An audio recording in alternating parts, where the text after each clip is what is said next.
동대문 관할에 거주하는 한 분이 계셨습니다. 근데 그분이 한 1억 6천만 원인가를 전세 사기를 당해가지고 고소장을 내시게 된 거죠. 그래서 그 사건에 대해서 수사를 하게 되면서 이게 단순 개인 대 개인의 전세 사기가 아니라 왠지 컨설팅을 조직한 회사가 있고 거기에 또 부동산이 있고 또 임차인을 모집하는 조직적인 집단이 있고 거기에 대해서 또 바지 사장이 있고 이런 점조직 형태의 전세 사기를 치려고 하는 그런 범죄 집단의 형태가 있어서 거기에 대해서 확대 수사를 하게 된 거죠. 전세 사건에 대해서 집중할 수 있는, 집중 수사할 수 있는 TF팀을 별도로 구성을 했었어요. 결과적으로는 75명을 다 검거하게 된 거죠. 과장님 사기범들 수사하셨잖아요. 이 전세 사기를 피할 수 있는 방법 좀 몇 가지 알려주신다면 어떤 게 있을까요? 구독자 여러분 안녕하세요. 금주머니 TV입니다. 그동안 돈 버는 선택, 돈 버는 방법을 저희가 주로 다뤄왔는데 오늘은 조금 다른 관점에서 방송을 해보겠습니다. 부동산이라는 자산이 워낙 이 거액이 오가다 보니까 사실 그 과정에서 사기 범죄도 굉장히 빈번하게 발생을 하기 마련입니다. 그 중에 최근 몇 년간 우리 귀에 굉장히 익숙하게 다가온 사기 범죄가 바로 전세 사기입니다. 그동안 무수한 언론 보도와 분석 방송들이 쏟아지기도 한 주제였습니다. 오늘은 대중들 사이에서 범죄 사냥꾼으로 굉장히 유명하신 분이죠. 서울 서대문경찰서 이대우 형사과장님 모시고 전세 사기 범죄를 자세히 알아보겠습니다. 과장님 안녕하세요. 예, 안녕하십니까. 반갑습니다. 우리 이대우 과장님은 제가 벌써 한 14년 됐네요. 14년 전 팀장님 하실 때부터 뵀던 분인데 그때도 범죄 사냥꾼이셨어요. 맞습니다. 근데 이 범죄 사냥꾼이라는 애칭이 굉장히 일반인들이 봤을 때 바로 옆에 있는 아주 친근한 사람인 것 같은 그런 느낌이 있지만 또 반대로 뒤집어 봤을 때 좀 어떻게 보면 살짝 비꼬는 의미가 좀 있는 것 같기도 하고. 그런데 어떻게 이 범죄 사냥꾼 별칭을 갖게 되신 거예요? 예, 제가 그 경찰로 이렇게 생활하다 보니까 우리 경찰에 대한 편견이 굉장히 많더라고요.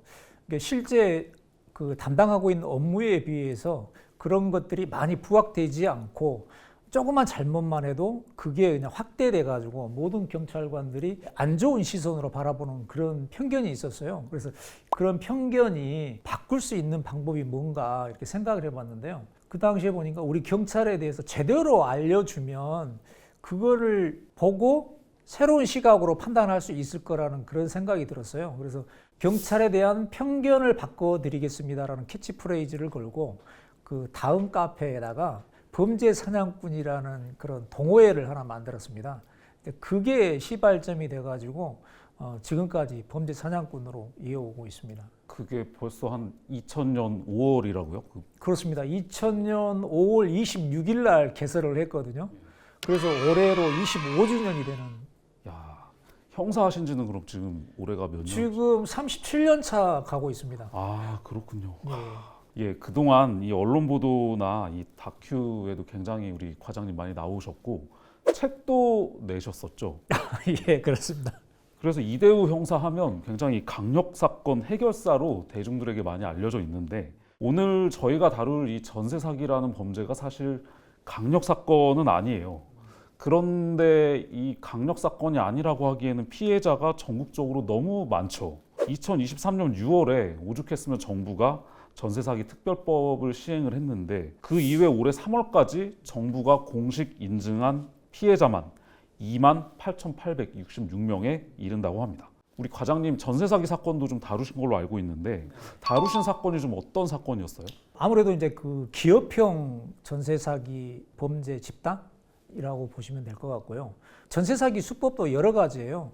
일반 그 주택을 건축하면서 준공 허가를 받고 난 다음에 쪼개기 해가지고 원룸 형태로 만든 다음에 그걸 전세로 내고 해서 피해가 많이 발생하는 그런 사례가 있었습니다. 그러면 먼저 좀 동대문경찰서 계실 때 맡으셨던 사건에 대해서 좀 얘기 나눠볼게요. 동대문구에서 발생한 사건은 사실 아니었는데 동대문경찰서로 고소장이 들어온 것이고 75명이나 되는 그런 사기 일당을 다 붙잡는 과정이 쉽지가 굉장히 않으셨을 것 같네요. 피해액이 또 277억 원이나 달한다고 하는데 이 정도 액수면 웬만한 중소기업 연간 매출하고 거의 비슷한 규모인데 이 사건 수사 어떻게 하셨어요? 125명이라는 피해자 중에요.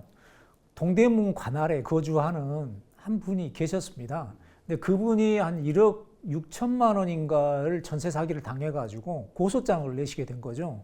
그래서 그 사건에 대해서 수사를 하게 되면서 이게 단순 개인 대 개인의 전세 사기가 아니라 왠지 컨설팅을 조직한 회사가 있고 거기에 또 부동산이 있고 또 임차인을 모집하는 조직적인 집단이 있고 거기에 대해서 또 바지 사장이 있고 이런 점조직 형태의 전세 사기를 치려고 하는 그런 범죄 집단의 형태가 있어서 거기에 대해서 확대 수사를 하게 된 거죠. 근데 이제 보통은 각 경찰서마다 개별 수사관들이 그런 수사를 하게 되지만 워낙 이제 전세 사건이 좀 많이 접수되다 보니까 전세 사건에 대해서 집중할 수 있는, 집중 수사할 수 있는 TF팀을 별도로 구성을 했었어요. 그 TF팀에서 이제 집중적으로 수사를 하게 됐고 법인 회사나 그다음에 부동산 이런 데에 대해서 압수수색을 시작을 했죠.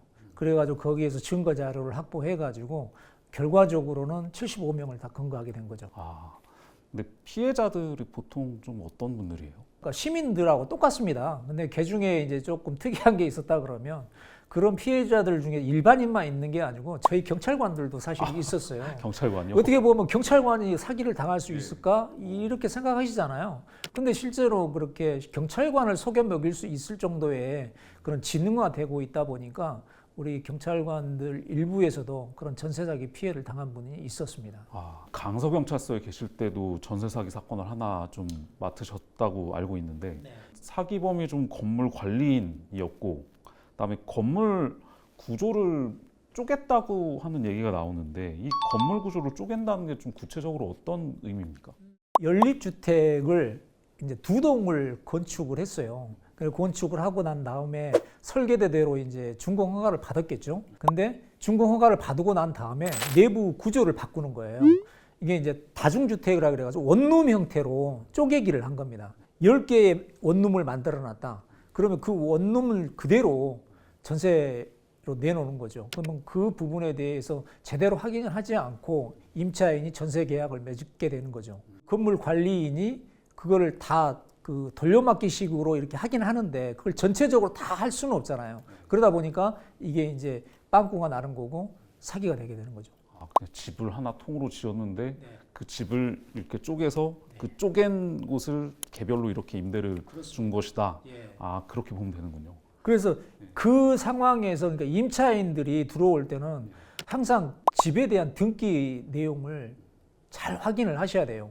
보통은 현존하는 그런 내용만 이렇게 확인을 하시는데 결과적으로는 전체적인 지금까지 거래됐던 내역이라든지 그 압류됐든지 가압류되어 있든지 이런 현황을 전체를 파악을 해가지고 그 계약하는 시점에 어떤 변화가 있었는지 이런 것까지 구체적으로 파악을 해야만이 이런 전세 사기 피해를 막을 수가 있습니다. 그런 압류 전력이 있거나 그런 집은 좀 피하는 것이 좀 좋겠네요. 동대문에서 했던 그런 전세 사기 수법 중에 바지 사장을 내세웠거든요. 그러니까 원 건물주가 있는데 이 건물주가 예를 들어서 많은 빚을 지고 있어요. 뭐 국세도 면제 물려 있고 자기도 신용 불량자 돼 있고 예를 들어서 2억에 대한 건물을 가지고 있단 말입니다. 그러면 이 컨설팅 업체에서 접근을 하는 거예요. 당신이 명의를 우리한테 주면 대신 거기에 대한 수수료를 주겠다. 이렇게 이야기를 해가지고 그 명의를 바지 사장을 세운 사람에게 명의를 이전하는 겁니다. 그러면 2억의 그 건물 가치가 있다 그러면 바지 사장을 세운 사람에게는 2억 5천에 계약을 하겠죠. 그러면 그 계약한 금액을 전세 임차인에게 똑같은 금액으로 계약을 하게 되면 5천만 원이라는 갭이 생기는 거죠. 그러면 그 5천만 원의 이익 생긴 것 중에서 커미션 주고 나머도 어느 정도 수익이 생기기 때문에 그와 같은 방식으로 전세 사기를 하고 있는 거죠. 우리 과장님께서는 형사 사건, 강력 사건 쪽을 굉장히 많이 하신 걸로 알고 있는데 어떻게 보면 이 전세 사기 사건 수사는 좀 지능팀이 하는 일이 가까운 좀 뭔가 형사님들도 경제나 부동산 거래 이런 쪽에 좀 기본적인 지식이 있어야 뭐 수사를 한다든지 뭐 추적을 한다든지 이런 과정들이 좀 원활하게 이루어질 것 같은데 이런 경제 분야도 평소에 많이 공부를 좀 하십니까? 보통 이제 수사 방법이라든지 이제 수사 기법은 제명에 따라서 조금씩 달라지게 돼 있습니다. 그러니까 범죄의 형태도 제명에 따라 다르잖아요. 강도나 사기나 강도는 어떻게 보면 물리력을 행사하고 육체적인 제압에 의한 거고 또 사기나 이런 것들은 지능적으로 머리를 쓰고 사람에게 육체적인 가해를 하지 않고도 재물을 편취하는 이런 수법이잖아요. 그렇게 수법은 다를지언정 수사하는 방법은 어떻게 보면 똑같아요. 다만 그 범죄 형태에 맞게끔 조금씩 변형해 가지고 수사를 하는 이제 상황인데 이제 그러다 보니까 모든 범죄는 사실상 수사를 앞서갑니다. 꼭 범죄가 일어나고 난 다음에 그 범죄에 대해서 방법이라든지 수법이라든지 이런 것들을 수사팀에서 수사하면서 확인하게 되는 거죠. 이제 그러다 보니까 어떤 형태의 범죄, 뭐 지능 범죄라 하더라도 처음에만 좀 어려울 뿐이지 그걸 수사하는 단계에서 다 커버가 되기 때문에 반드시 수사를 하게 되면 근거는 됩니다. 저 지금부터는 좀 약간 무거운 얘기를 좀 해볼게요. 수사를 이렇게 경찰에서 하고 검찰에 송치가 되고 뭐 그렇게 해서 기소가 되면은 사기범, 피해자, 뭐 피해 규모 이런 것들은 확실히 이제 특정이 됩니다. 그런데 이제 피해자들이 과연 자기가 사기당한 돈을 온전히 다 돌려받을 수 있느냐? 그건 좀 아닌 것 같아요. 분명히 사기를 당한 건데 내 돈 돌려받기는 쉽지가 않다. 뭐 과장님께서 수사를 하셨던 그 사건 피해자들은 좀 어땠습니까? 지금 노 기자님께서 말씀하시는 것처럼 사건은 해결이 됩니다. 사건이 해결이 되는데 온전하게 전세 사기 피해 당하신 분들은 그 전세 사기 피해금을 변제받는 거거든요. 근데 사실상 이게 잘 되지 않고 있어요.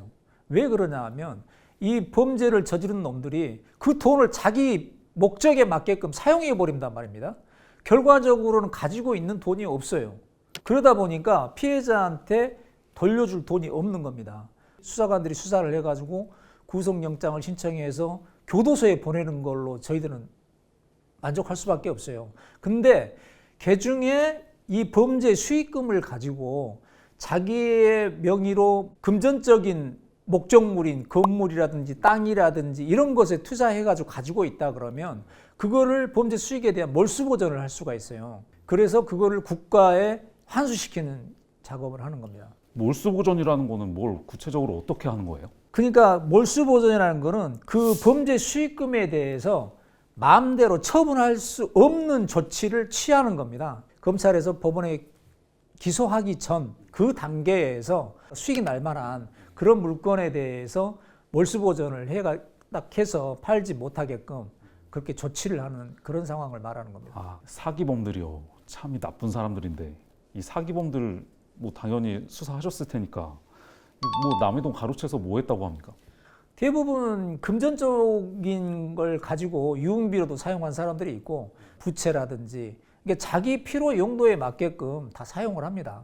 그리고 그중에는 그 수익으로 다른 투자를 한다든지 그렇게 해서 재산을 조금씩 모아놓은 경우도 있긴 한데 이제 보통 자기 개인 용도로 다 사용한다고 보시면 될 것 같습니다. 이렇게 단기간에 많은 피해자와 범죄자가 발생하는 건 범죄 유형도 37년 차 경찰 하셨지만 굉장히 드문 것 같아요.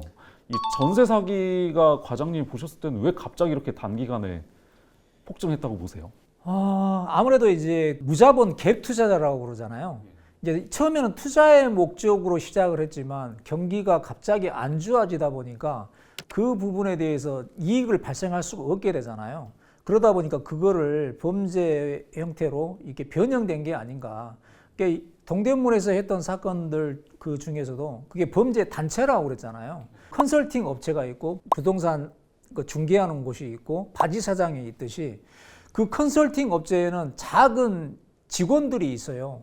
이제 그 직원들에게 예를 들어서 실적이 좋은 1등에게는 700만 원, 그 다음에 2등에게는 200만 원, 3등에게는 100만 원, 그 다음에 열심상, 성실상, 도움상 이렇게 해서 약 50만 원씩 이렇게 그 보너스를 지급하는 형태로 하는 거예요. 그렇게 해서 실적을 부추기는 거죠. 그러면 그 직원들이 보너스를 받으니까 어떻게 하겠어요? 더 열심히 물건들을 확보하고 임차인들을 모집하고 그럴 거 아닙니까? 이제 그런 형태로 변형됐던 것 같습니다. 정부에서도 워낙 이 피해 규모가 크다 보니까 전세 사기 특별법이라는 거를 제정해서 시행할 정도였는데, 이 전세 사기 특별법이 원래 올해 5월 31일에 종료될 예정이었습니다. 그런데 피해자들이 아직도 계속 속출을 많이 하다 보니까 국회에서 얼마 전에 2027년 5월 31일까지로 법의 이 일몰 기한을 2년 연장을 하기로 했습니다. 국회에서는 이렇게 심각성을 인지를 하고 피해자 지원에 좀 적극적으로 나서는데, 막상 이 사기범들에 대한 단죄는 잘 되고 있냐, 이거 잘 모르겠어요. 그럼 과장님께서 어떻게 보세요?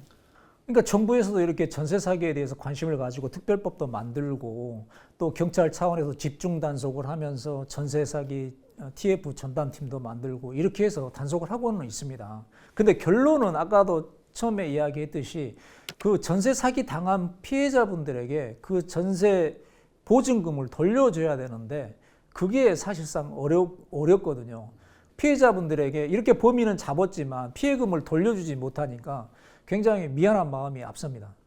또 얼마 전에 많은 언론 보도가 있었던 사건이기도 한데, 이 부산에서 무자본 갭 투자로 193억대 전세 사기를 벌인 40대 남성이 있습니다. 그런데 이 사람한테 1심 법원에서 징역 15년을 선고하니까 이 남성이 항소를 하면서 아내가 말기암이다, 15년은 너무 길다, 선처해달라, 이렇게 울먹였다는 기사가 굉장히 많이 나왔어요. 과장님께서 송치한 그 사기범들 혹시 나중에 법원에서 형량 얼마나 받았나 그런 것도 좀 체크를 하세요? 아무래도 형사들이 자기들이 취급한 사건들 중에서 조금 이슈화되고 관심 있는 이런 사건, 비중 있는 사건들에 대해서는 그 결과까지 많이 사실상 확인합니다. 근데 저도 동대문에서 그 전세 사기 범죄 단체로 의뢰하고 했던 사건들에 대해서 담당 수사관을 통해서 캐치를 해봤는데요. 구작이 됐었는데 보석으로 풀려나가지고 불구속 상태에서 재판을 받고 있는데 아직 1심도 끝나지 않았다고 하더라고요. 그렇게 피해액이 큰 경우에는 특정 범죄의 가중처벌 등에 관한 법률로 이렇게 의율 해가지고 하는데, 피해액이 50억 원 이상일 경우에는 5년 이상의 징역에 처하고요. 그 다음에 5억 원 이상 50억 원 미만일 경우에는 3년 이상의 유기징역에 처합니다. 그러니까 일반 사기 사건에 대해서는 10년 이하의 징역이나 벌금 2천만 원이니까 굉장히 크게 처벌하고 있죠. 이 징역 15년 1심에 받은 거는 굉장히 많이 받은 거네요. 그렇습니다. 지금 과장님께서 여러 차례 지금 말씀을 하신 바로는 전세 사기 사건은 경찰로 고소가 되면 분명히 수사를 해서 해결이 된다. 그런데 피해 금액을 피해자들이 온전히 돌려받지는 못하고 있다, 이런 말씀이셨어요. 사정이 이러니까 우리가 궁극적으로 결국에는 사기를 당하지 않도록 굉장히 조심을 해야 됩니다. 과장님 사기범들 수사하셨잖아요. 이 전세 사기를 피할 수 있는 방법 좀 몇 가지 알려주신다면 어떤 게 있을까요? 일단은 기본적으로 다 확인을 하고 계실 겁니다. 근데 대부분 이제 부동산에서 제출하는 그런 이제 확인해주는 그 내용만 믿는 분들도 있고, 근데 직접 자기 스스로 발품을 팔아가지고 확인을 해야 됩니다. 건물 등기 등본을 띄워보시게 되면 최근 압류사항이나 가압류, 그 다음에 제3자 채무관계 이런 것들이 거기에 그 내역을 확인할 수가 있습니다. 그래서 반드시 그런 내용을 확인해야 되고, 내가 이 계약을 하고 나서 보증금을 과연 돌려받을 수 있는 능력자인지도 스스로 판단을 해야 됩니다. 임대차 계약서를 작성할 때 그 매매 여부 확인하는 특약사항에다가 반드시 그런 부분들을, 특약 부분을 기재할 필요가 있고요. 그 당시에 계약했던 임대인이 중간에 변경이 됐을 때 새로운 건물주의 주민등록번호를 알아야 됩니다. 바뀐 임대인의 주민등록번호를 보증보험사의 담당자에게 통보를 해줘야 돼요. 그래서 그 보증보험 가입란의 변경란을 확인해줘야만이 나중에 문제가 생겨도 그 혜택을 볼 수가 있는데, 만약 그런 것들을 생략해버리고 안 해버리게 되면 보증보험에 들었어도 피해액을 변제받을 수 없으니까 반드시 그 처음에 계약 쓸 때 이후에 어떤 변경 사항에 대해서 입회를 하거나, 그 다음에 계약을 했다 그러면 그 계약서 사본을 받을 수 있도록 특약 조항을 꼭 반드시 기재해가지고 확보해서 변경하는 게 피해를 조금이라도 면할 수 있는 길이라고 봅니다. 지금까지 범죄 사냥꾼 이대우 과장님과 함께 전세 사기를 범죄적 관점에서 좀 살펴봤습니다. 우리 돈을 버는 것 못지않게 지키는 법도 굉장히 중요하니까요. 앞으로 전세 계약을 여러분들께서 하실 때 오늘 과장님께서 말씀해 주신 점을 좀 유념을 꼭 하셨으면 좋겠고요. 우리 이대우 과장님 그동안에 범죄 다큐나 그런 다큐멘터리 그런 데 굉장히 많이 나오셨는데 오늘 저희 경제 채널에 나오신 거 처음이시죠? 아, 그렇습니다. 이렇게 경제와 관련된 이런 방송에 나와가지고 이런 또 금주머니 TV에 나와서 이렇게 또 인터뷰를 하는 거는 또 처음입니다. 어떠셨어요? 아, 조금 마음이 떨릴 듯, 오늘은 노 기자한테 어떤 이렇게 돈 버는 거를 좀 배워가라 이런 느낌? 예, 구독자 여러분 앞으로 전세 계약하실 때 저희 오늘 방송 내용이 많은 도움이 되셨으면 좋겠습니다. 오늘 유익한 도움 말씀 주신 이대우 과장님 수고 많으셨습니다. 감사합니다.